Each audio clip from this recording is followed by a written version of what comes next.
obviously you live here. I do. Yeah. So not far for you to get to CES today. No, I was really lucky. You were. I can tell you from being here, the whole theme of everything is AI. Yep. Yep. So within travel, Hyatt, all of it, how has AI changed for you in regards to how you look at travel, book travel, even use AI in the travel planning process? Yeah, I think it's been an interesting evolution in terms of the dream phase of travel, the research phase of travel, the suggestions, the prompts that you can now give to make experiences even more tailored. I find that the language that we use, to prompt, whatever LLMs, you might be using at any given point, are evolving monthly. Something that I was even doing 3 months ago has drastically changed. So it's a really exciting space. I think it's getting more personal. I think it's getting more conversational. I think it's getting more authentic, which is great in terms of what type of travel you're seeking. And so it's been a journey. It's been a lot of fun. There's a lot of smart folks behind the scenes that we work with from a partner standpoint, from an internal standpoint. We have a completely dedicated AI team at Hyatt, which is really exciting. So we have folks that are dedicated to this 24/7. So super cool. Oh yeah. And I've seen it just from our own partnership with Hyatt, for years. It's always interesting to me with the hybrid model. Sure. You got the corporate side, you got the field side. It's a totally different strategy from each. How has that changed in regards to the AI world? Like LLMs are basically learning from a lot of data. A lot of data comes from big populations. Part of your job is helping the secondary and third tier guys out. That's right. How do you balance that? I'm all about everybody, but my specific role is field marketing. So I'm about the field. I'm about the properties. I'm about finding those unique experiences and those best practices that folks can take as action items and really put into place. So oftentimes we get this question of, well, what can I do for AI? I know what Hyatt's doing. I have a better sense of what we're doing at an enterprise level on behalf of all the brands. But I'm an owner of a very specific, expensive hotel. Like, what can I specifically do? And that's where my team comes in. Right.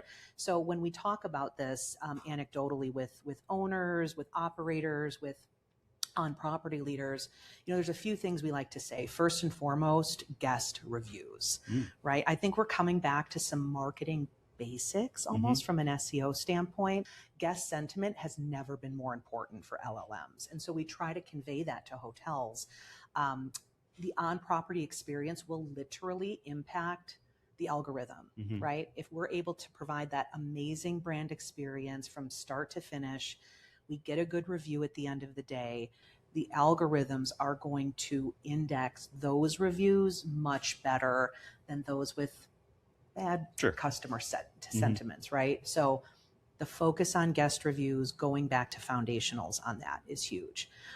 Something that I'm really proud of that the team worked very hard on is deploying new FAQ pages across all our branded property sites. So those are specifically designed, engineered on the back end for AI, for these algorithms. So when the LLMs are looking for that conversational language types of requests that folks are getting in that pre-travel dreaming phase, those FAQ pages are now indexed specifically for those types of queries. So we're really excited about those because that's something easy and tangible and something we can then discuss with a hotel. The more content you put in, the more specific you are, the better rankings, the better visibility you're going to get in these zero-based search clicks.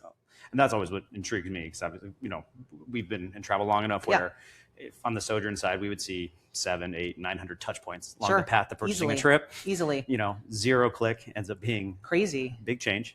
How do you balance, exactly what you said, while being able to have the LLM understand the opportunities on the property side with also marketing to human people. Totally. It's a machine versus a person. How do you balance that line? It's all about the content, right? And when I say content, I mean words on the page, metadata behind the page.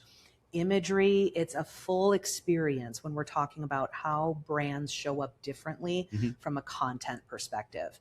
We cannot assume that you're going to be getting that same branded content experience at a Park Hyatt that you probably would at a Hyatt Place hotel. So incredibly important to be authentic to your brand, pulling your core tenets through, using specific vocabulary, and really meeting these target consumers on where they are in their journey. So it's really important to focus on your branded content more than ever, I say these days, especially when we're in this big sea of sameness with now 30 plus brands in our particular universe. Are you seeing, because we see it on our end of it with given the path and everything, but have you seen the path to purchase the booking windows and the travel planning windows changed? Yes. Really? Shortened dramatically? Specifically, yes, especially in the leisure space, right? Group, lead times are still a little bit shorter than we'd like to see, but yeah, it's instant bookings. We've gone from 30-day booking windows down to single-digit booking windows in a lot of markets. So it shows you, that type of consumer and the experience they are looking for is real time. So ensuring that content around programming, for instance, is really relevant. If it's a New Year's Eve party, but we're sitting here on January 4th, make sure that's taken down, right? It's not giving a really great experience. So we have to react real time because the majority of our bookings are coming in at a much shorter window than, let's say, pre-COVID did. We've seen the exact same thing from our partnerships on the OTA, the Metasearch side, hotel chain side. Like, the funny thing to me was even during when COVID hit, it dramatically changed, and everyone was booking single digits, and then it kind of got up a little bit, and now we're seeing it go back down. But do you find a lot of people are still in market for travel all the time? Absolutely. Like just nonstop, always considering, dreaming more, I would say. I like to say that. Researching more. I think research is more fun now. It's not as clunky. LLMs draw you in, kind of like how social media draws you in a little bit.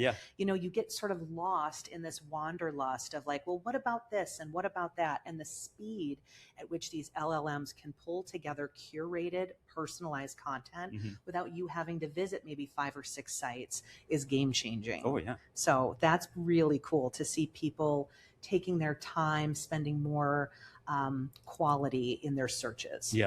So within this, I guess if, looking even 5-10 years down the line, the AI war, if Hyatt's won, why? Like, what's the big thing? I know you talked a little about like feeding it the right information, but what's the big piece of it that really? If Hyatt won an AI war, I'd say we nailed the customer journey soup to nuts. I mean, we were active with you from a pre-stay perspective, right? Serving you content that was really relevant based on what we knew about you. In stay, we anticipated needs and curated your stay to the point where we knew you preferred firm pillows. We knew you were an active spa guy. So there's going to be spa, I am. Great. Yes, I have solutions for that. I think if we nailed that soup to nuts, reservations and ancillary spaces would already be made or served up, right? I think, if we were to win the AI game, it's providing this authentic, personalized experience that feels less programmatic and more genuine at the end of the day without being too big brother, right? It's a big line that you have to make sure that you toe to not appear creepy with folks. I get it. But hey, I know some stuff about you and I know what to anticipate. How can we make sure we're providing that to you pre, in stay, and post stay? Providing value in the personalization. 100%. I would agree. I think that's a big part of it, just to be able to give the user something in exchange for the data they're giving you. Absolutely. We see that especially on like the airline side of just like, new consideration set, new destinations that are complemented to where they're going. It's the same thing on hotel side. Absolutely. Especially with all the brands that you have. There's some brands that not everyone may know about, but they're very similar to the other ones, and it's still the Hyatt feel. Exactly. And how can we share that data across all of our guest platforms? How can we ensure that your Andaz preferences are also going to show up at a Hyatt house, right? Because that, depending on where your stay is and what your purpose of travel is, a lot of the preferences still remain the same. So how can we provide that consistent brand experience no matter how you choose to stay with us? Yep. So AI or not, I guess even broader speaking, what's the big opportunity in the hotel industry right now? Yeah, I think, there's a few things, but the one I'm most excited about is an in-app experience that Hyatt is currently getting ready to unveil in an LLM platform. Some OTA competitors have been in these spaces, providing, again, just that more personalized, high touch experience. So I'm really excited that we're going to be able to share that news hopefully soon in 2026. I think one other one that I'm always curious about, yeah, channel wise, CTV, okay, YouTube, yep, display, video, it's all changing dramatically. Yeah.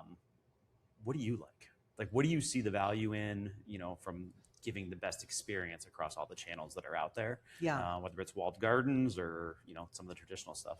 Yeah. I mean, I think connected TV to me always plays an important role in just feeling grounded from a home-based perspective, right? I think that that's a really nice, authentic opportunity that can be personalized. So someone like me who's on the road a lot, to be able to enjoy the same things that I do at home and to bring some of those comforts into travel makes a big difference. Yeah. So I like things that I can tailor while on the road and that serve me that sense of belonging, that sense of normalcy, even though, correct, I'm not in a consistent room all the time. Right. Yeah. How do you balance all of those individual channels and tracking success across them all? Yeah. Walled gardens and everything. It's complicated. It's complicated, right? And I think we have to expect different things from different channels, right? They all blend together to provide a really tremendous, I would say, customer experience. But we have to look at these channels in different ways, right? YouTube is not going to be the same thing as connected TV, which is not going to be the same thing as an in-app experience with something. So, I think depending on, again, the product we're talking about, the consumer, the expectations, we can look at these things a little differently, but they all play a really important piece. I look at them as instruments in an orchestra, right? Yeah. And at certain times, you're going to hear more than others, and they're going to add harmony to one another when they're all working together in sync. Now, within everything with Hyatt, there's a lot of experiences. Yeah. Right. I mean, a ton of different opportunities. Are you looking at the Hyatt user base from a lifetime value perspective and then also a net new acquisition perspective? Both. Absolutely. Yeah. I mean, our World of Hyatt, we are so happy to say that our member database has grown exponentially in the last few years. The World of Hyatt community continues to be our number one priority. Absolutely. And, sharing that with the world is a huge plus. Going into different segments, partnering with different experiences, focusing on well-being, going into segments of the business that we traditionally didn't have huge footprints in, all plays a part in making sure we can offer that to our membership. From a personalization standpoint, are you giving a different message and experience to someone who's a part of the Hyatt world today versus someone who's not? Absolutely. We want to make sure, if you're a member, for sure that, we want to provide that consistent experience, I would say, on property. So for those who aren't, you get to see what it feels like, right? If I am a member and you're an elite member, right? You're a discoverist, you're an explorist, you're a globalist, you're going to feel some of those extra perks. You're going to feel that extra care and specialization because we know a little bit more about you, so we can provide that personalized touch. But there's certain core tenets, no matter who you are, that we're always going to make sure we provide so you can experience the brand. And if you aren't a loyalist, what you're missing. I know you are, but if you're not a loyalist, what you're missing. So we always want to provide that genuine care no matter who walks through the doors. So, well, thank you very much for chatting with me today. It was great. Honestly, Hyatt's been a great partner of ours for a long time. Yes. So really appreciate it. We have a lot of love for Sojern, so thank you. Likewise, we're right there with you. So thank you very much. It's been a pleasure speaking with you. You too. Thanks again.